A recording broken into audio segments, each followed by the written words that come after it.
So, I'm here to pretty much talk since I've missed the last since I missed the last week because of the life, I just want to quickly give my thoughts and opinions about all the NBA news that happened over the span of this week, or like the confirmed news, obviously.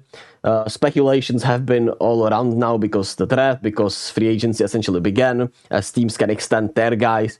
There have been a lot of talks about Clay and the Warriors, which I'll talk about probably tomorrow in a bigger picture video, because obviously they want him back, Steve, and Draymond want him back, but the money might be bad, so we'll see what happens there. And the Warriors clearly need to get under the luxury tax, which I talked about already. And Paul George rumored to the Warriors has been there. Paul George rumors overall have been there. So I'll talk about those when I want to, but I want to talk about things that actually happened. And that is starting with Pascal Siakam signing a 4-year, $189.5 million deal with the Pacers, which is awesome. The Pacers were a really fun team, probably my second favorite team in the league. Not a fan, right? But I just like their play style. I just like their attitude. I just like the Pacers a lot. And if you watch my channel, you know that Pascal Siakam was sensational in the playoff run, even though not as great as I somewhat hope he would be without Tyrese. But he still is a sensational player. Great signing for the Pacers, and we'll see what else they can do with the roster. I'm pretty sure they want to sign TJ McConnell to a long-term deal from what I saw. So that should be fun. Then obviously the Pistons fired Monty Williams, which is awesome for him because, you get to be paid and unemployed. Shit. The dream. Really the dream, man. Either being a complete bench warmer on any sports team, or being the head coach that gets fired. Especially if you're presumably a good coach, because shit. If I got fired from a job that paid me, what did Monty get paid, like 70 mil? Shit like that, right? So you have 55 more million to come or something like that. Shit, I'm never working again. I'm donating to charity, I'm investing, and I'm chilled out for the rest of my life. But that might be because I wouldn't have a passion for shit, because obviously if I had a passion for that, for the sport, it would not matter. Anyway, pure speculation, but it makes sense at the end of the day. The fit wasn't great. Monty didn't do himself any favors with some of the rotations. Questionable decisions about their lottery picks, especially the Jaden Ivey situation. Just overall weird vibes all around from Detroit, and not doing a good job around their young players from what we've seen. So it makes sense. GP2 staying with the Warriors, at least if he's not traded, makes sense. The Lakers hired JJ Redick as the head coach, which the Lakers are a true drama situation. The ownership is just flawed a lot. And that's my main takeaway at the end of the day from this. They don't know what LeBron is doing apparently, which I don't expect him to leave, but shit, he can. And the Lakers are just a dysfunctional organization in a way. And LeBron and AD were able to mask it when they won the title. They're just compromised at the end of the day. Even Rob Pelinka's looking compromised. Even Genie. They just chase stories rather than, they just too impatient with everything, in my opinion, and that's why they traded for Russ. That's why they fire coaches like left and right. That's why the pressure is horrible. That's why the role players probably don't play as well. There's just too much going on in LA at the end of the day, because when you see the Celtics, right, franchise that's similar in terms of success historically, you can see the difference it makes to having a great GM, right?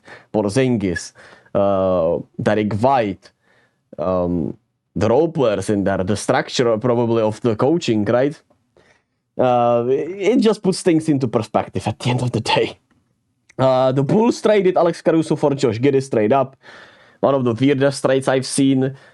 You have Kobe White and Ayo Dosunmu. Now you have Josh Giddey in there for whatever the fucking reason. He has been awful. He continues to be awful, and the Bulls continue to be a dysfunctional organization just like the Lakers. But they're obviously 10 times worse because they're not a free agency destination. We know obviously what Jordan did for them, and it seems crazier and crazier that they were able to win titles in Chicago anytime, even though obviously it was way different. We know that. I'm obviously just a little bit exaggerating, but shit. It's ugly. It's fucking ugly. It's fucking ugly. And I'm disgusted a little bit with the Bulls, a lot. But I guess you get an upside guy for Caruso, but you could have gotten more picks probably if you traded him earlier, or you at least could have gotten a pick. Now when you see Mikal Bridges going for 5 first-round picks, I'm thinking, hey, if we waited at least to now, the Thunder would have to give us a fucking first-rounder at least. But I don't know, man. It's just the Bulls at the end of the day, and it's such a great trade for the Thunder. Caruso can give you... he's not Jrue Holiday, right? But he can make the impact of a huge trade that happens over the summer, right? Just like the Celtics got Porzingis and Holiday, which is this trade on a huge level because of how great Holiday and Porzingis are. But the fit is sensational. Caruso is a great basketball player. So... It's one of those impactful trades that it would not surprise me if this lists the Thunder to the finals next year. Because they can still make some moves, obviously, but we'll see what happens, obviously, through the rest of the offseason. But I absolutely love this trade for the Thunder, and it's sensational for them. Then you had Malik Monk signing 4 years, $78 million deal with the Kings. Well deserved for him, 6th man of the year, favorite until he got hurt. A really great shot creator for the Kings. Overall, just such a great microwave scorer. Probably can get better still, maybe. We'll see. But it's an intriguing set, right? With what Clay wants, what Malik Monk got. It's an intriguing comp for everyone around this money range. Then Kenny Atkinson was hired away from the Warriors to coach the Cavs. I like Kenny, but he was coaching defense for us, and the defense wasn't great. So, the last 2 years. So I'm not sure how I feel overall about him, but I mean, he has obviously had a great history with the Nets and their young players, and things of that nature. The development stuff from him is apparently great, right? And offensively, he could be, minded better than he was for our defense. Maybe not. I don't know. Scotty Barnes signed a 5-year extension. I think that's great. He's an awesome player. As long as he's healthy, this should be great for the Raptors. It's 5 years up to $270 million. NBA money is crazy, but I don't know why people were surprised by this. Scotty Barnes is a sensational player who's only 22 years old. So this locks him up for 5 years, obviously, until he's 27. I'm pretty sure 28, if he's turning 23 somewhere around this summer, which I'm not sure.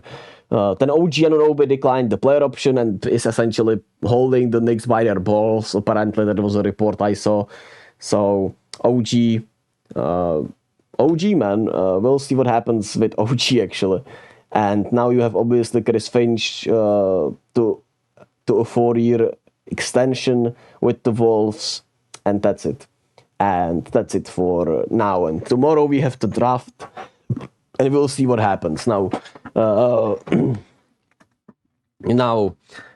the draft, obviously, the biggest news is what the Hawks are gonna do, and the other biggest question mark in a way there is Alexander Sarr. What happens with Hawks? Do they just draft him even though he refused to have a workout with them? Whatever the fuck happens, that is going to be an intriguing night. They should. There should be more.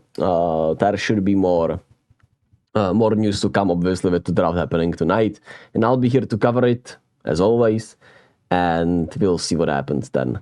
Anyway, thank you all for listening. Thank you all for watching.